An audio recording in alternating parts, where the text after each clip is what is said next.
Historias de terror que me encuentro en redes sociales parte 1. Mi nombre es Trevor y hace algunos años trabajé en una biblioteca histórica en una pequeña ciudad en el medio de la nada. Era un trabajo aburrido, pero lo hacía porque pagaban bien y me permitía vivir solo en un pequeño apartamento cerca del centro de la ciudad. Un día, mientras buscaba libros en el sótano de la biblioteca, encontré una vieja caja de madera.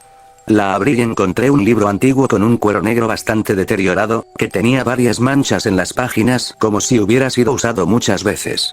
El título del libro era La llamada de la oscuridad. Lo abrí para ver de qué se trataba y estaba escrita en otro idioma que no podía leer, pero sí reconocía los símbolos extraños. Decidí llevar el libro conmigo a casa para ver si podía traducirlo en línea o tal vez llamar a un amigo que supiera algo de ese idioma. Esa noche, después de una cena rápida y tomar una ducha, me senté en mi sofá y comencé a traducir el libro en línea. Pero cuanto más traducía, más extraño me parecía el contenido. Había historias de rituales demoníacos y sacrificios humanos. No podía creer lo que estaba leyendo, pero seguía sintiendo la necesidad de seguir leyendo. Entonces vi un capítulo que me hizo estremecer de miedo. El ritual de invocación de un demonio que prometía conceder los deseos del invocador. Parecía tan imposible, pero la tentación de pedir cualquier deseo que quisiera era demasiado fuerte. Prometí no hacer nada hasta que pudiera investigar más sobre el tema. Así que pasé varias noches leyendo el libro y buscando información en internet sobre los rituales demoníacos. Finalmente encontré una forma de realizar el ritual yo mismo en un bosque cercano. Tenía miedo, pero la tentación de poder obtener cualquier cosa que quisiera era demasiado grande. Así que seguí adelante con el ritual. Siguiendo las instrucciones del libro, recité las palabras en el idioma que no era. Mientras recitaba el hechizo, una extraña sensación de frío me invadió. El viento comenzó a soplar y los árboles parecían moverse de una manera extraña. De repente, una figura oscura apareció ante mí. El demonio a quien invocaba el hechizo se componía de sombras y humo. Su forma era intimidante, con largas patas y garras, y sus ojos rojos brillaban en la oscuridad. Temeroso, le pregunté qué era lo que podía concederme. Él respondió que estaba dispuesto a concederme cualquier deseo, pero que debía tener cuidado de qué deseaba y vigilar mis palabras con cuidado. A pesar de la advertencia, pedí tontamente algo que parecía un deseo inocuo, sin preocuparme por las consecuencias a largo plazo. Sin embargo, pronto comencé a darme cuenta de que había cometido un error. En las semanas siguientes, comencé a experimentar cosas extrañas en mi apartamento. Escuchaba ruidos y sentía una presencia que seguía mis movimientos, incluso cuando estaba solo.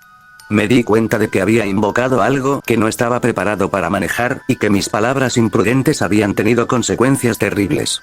Traté de deshacer lo hecho, pero ya era demasiado tarde. Finalmente, lo único que encontré para hacer fue regresar al bosque y realizar un ritual de rescisión del trato con el demonio. Desde entonces, nunca he vuelto a hacer algo tan imprudente. Aprendí que hay cosas más allá de nuestra comprensión que nos pueden jugar malas pasadas si no somos cuidadosos. Y aunque ya no vivo cerca de la biblioteca, aún a veces siento que algo me sigue. Mi nombre es Kevin y soy un estudiante universitario que buscaba trabajo para pagar mis gastos. Encontré una oferta para ser el asistente nocturno en una funeraria, lo que me pareció fácil y bien pagado. Decidí aceptar, sin saber que estaba a punto de adentrarme en una horrible pesadilla. La funeraria era un edificio antiguo situado en el centro de la ciudad. Cuando llegué allí la primera noche, me recibieron dos hombres mayores que me llevaron a través de un laberinto de pasillos para enseñarme las instalaciones. Me mostraron los difuntos y me explicaron mi tarea principal: asegurarme de que las cámaras frigoríficas y las habitaciones permanecieran cerradas y protegidas. Mi turno comenzaba a medianoche. A medida que la noche avanzaba, empecé a sentirme incómodo en ese lugar. Escuché ruidos extraños, como si algo se arrastrara por los pasillos. También sentí un frío extraño que no corresponde a lo normal o a las condiciones climáticas del exterior. En la madrugada, estaba terminando mi trabajo de rutina cuando sentí algo extraño en el aire. De repente las luces se apagaron, dejándome solo en completa oscuridad. La única luz que había era la tenue luz blanca que emitía mi celular. Traté de encontrar el interruptor para encender las luces, pero por algún motivo no funcionaba. Y no pude encontrar la salida de emergencia. De repente, escuché una puerta abrirse a mi espalda. Me di vuelta para encontrar un hombre vestido en traje negro. Tenía una expresión severa en su rostro y me miraba profundamente como si estuviera enojado. «Tienes que detener lo que estás haciendo», me dijo con voz grave y enojada antes de desaparecer. Echo un vistazo alrededor y me doy cuenta de que todo en la funeraria ha cambiado. Los funerales y las flores en las habitaciones eran diferentes. Me di cuenta que algo estaba seriamente mal. Decidí buscar la forma de salir del lugar y encontré una escalera que subía al techo. Cuando llegué al tejado, vi que la ciudad había cambiado por completo. Todo era antiguo y oscuro, y había algunas figuras extrañas y sombrías que parecían moverse en la distancia. Me di cuenta de que había sido transportado a un lugar que no podía entender. Finalmente, logré encontrar una salida y salir de ese lugar. Pero después de esa noche, nunca volví a ser el mismo. Desde entonces, experimento terribles pesadillas y tengo la sensación de que esa figura oscura sigue acechando mis sueños. La funeraria ya no existe más, pero siempre siento que algo siniestro de ese lugar me sigue persiguiendo. Esta es mi historia. Resulta que tengo una abuela que vive en el campo. Nosotros somos de la ciudad y casi nunca íbamos a visitarla, ya que el pasaje era muy costoso. Además, somos 5 personas, así que, si el pasaje costaba 10.000, tendríamos que pagar 50.000, más los gastos en el campo para comer y otras cosas. Por eso no íbamos mucho, calculo que unas 4 veces al año. Un día fuimos a pasar año nuevo allí. Nos fuimos un 27 de diciembre, me acuerdo bien. Aprovechamos para quedarnos unos días hasta que llegaran los otros familiares. Mi abuela tiene un terreno muy amplio, tan amplio que fácilmente cabrían 10 canchas de básquet en él. Mi abuela tenía una casa en una pequeña parte del terreno y, a 2 metros de la casa, había una especie de gallinero. Al lado del gallinero, había otra construcción, una especie de cocina antigua al aire libre. Para ser más gráfico, diría que eran 4 pilares con un techo, calculo que de unos 6 por 6 metros. Era un cuadrado techado, pero sin cerrar, abierto sin paredes. Allí había un mesón antiguo de unos 2 metros y un horno gigante de barro con leña al lado. Era impresionante, en el horno cabrían fácilmente 3 niños de 5 años. Allí se cocinaba. Mi abuela me contó que ese horno lo construyó su padre. Mi abuela siempre nos decía que, durante el día, podíamos andar por donde quisiéramos y ver el horno, pero durante la noche no debíamos acercarnos. Según una creencia antigua, se decía que en los hornos de barro solían meterse duendes a vivir. El horno siempre debía estar tapado para que no entraran. Sin embargo, mi abuela ya no tenía fuerzas para taparlo por las noches, así que lo dejaba abierto. De todas formas, ya no lo usaba, salvo en ocasiones especiales cuando venían muchos familiares. Pasaron unos días desde que nos contó esa historia. Era 29 de diciembre, y estábamos emocionados con mis hermanos, ya que el viaje al campo en colectivo duraba unas 5 o 6 horas. Mis primos, con quienes siempre nos divertíamos, habían mandado un mensaje diciendo que llegarían ese día. Estuvimos todo el día esperando a que llegaran, pero no lo hicieron. Le pregunté a mi mamá por qué no habían llegado y ella me respondió que el colectivo se había demorado y que llegarían a las 2 de la mañana. Mis hermanos y yo estábamos contentos porque pensábamos que ya no vendrían, así que decidimos quedarnos despiertos. Se hicieron las 12, luego la 1, después las 2, y decidimos salir a ver si ya venían. Nuestros padres y abuelos ya estaban dormidos, éramos los únicos despiertos.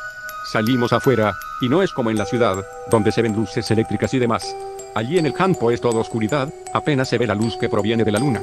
Es una oscuridad casi similar a la que obtienes si apagas todo en tu habitación, con la diferencia de que, en el campo, la luna da una leve iluminación. Nos quedamos afuera, parados unos 5 minutos, cuando empezamos a escuchar ruidos. Como niños pequeños, nos empezamos a espantar.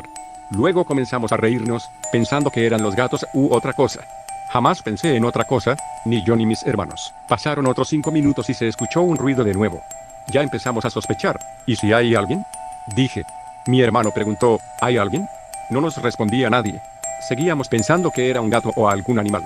Pasaron, calculo, unos 10 minutos y escuchamos ruidos que venían del horno. No se veía casi nada a esa distancia, entonces, con mis hermanos, decidimos intentar acercarnos para ver. Lo que sucedió fue que comenzaron a tirarnos pequeñas piedras. Nos asustamos y salimos corriendo. Nos metimos a la casa, prendimos la luz del frente y miramos por la ventana. La luz era muy tenue y llegaba muy poco a la zona del horno. Nos quedamos mirando, pero no se veía nada. Apenas alcanzábamos a ver el horno y el hueco destapado. Estuvimos observando un rato más. Pasaron 10 minutos y decidimos volver a salir. Casi instantáneamente, comenzamos a escuchar silbidos provenientes de ese lugar. Nos acercamos de nuevo y otra vez nos empezaron a tirar piedras. En ese momento, decidimos correr y no salir más. Para entonces, ya habíamos prendido las luces, a diferencia de la primera vez que tuvimos que entrar para encenderlas. Con la poca visibilidad que llegaba al horno, pudimos ver a alguien pequeño, calculo que de 1,20 m o 30 de estatura, completamente oscuro. Aunque llegaba un poco de luz, esta persona o cosa era totalmente negra. Recuerdo claramente que estaba parado mirándonos. Calculo que se quedó 5 segundos, que fueron eternos por el miedo que teníamos.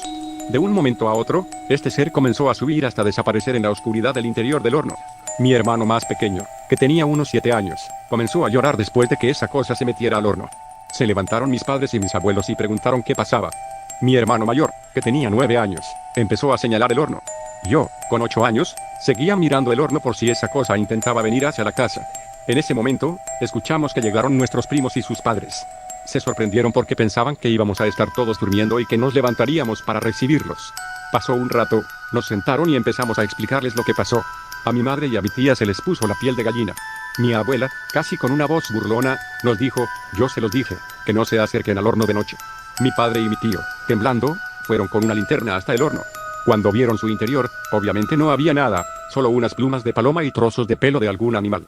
No sabían si eran de ratas o gatos, que, obviamente, ya no estaban allí. Así que nos creyeron a medias. Cuando hablo con mis hermanos sobre aquella vez, todos nos sorprendemos, ya que todos recordamos la misma historia. Mi hermano menor recuerda que se puso a llorar, el mayor recuerda que no podía hablar y solo señalaba, y yo, obviamente, me quedé mirando el horno, como esperando que algo más sucediera. Parece mentira, pero el campo y la oscuridad no son para cualquiera. ¿Y tú tienes una historia o anécdota que quieras compartir? Déjalo en los comentarios. Hasta el próximo video.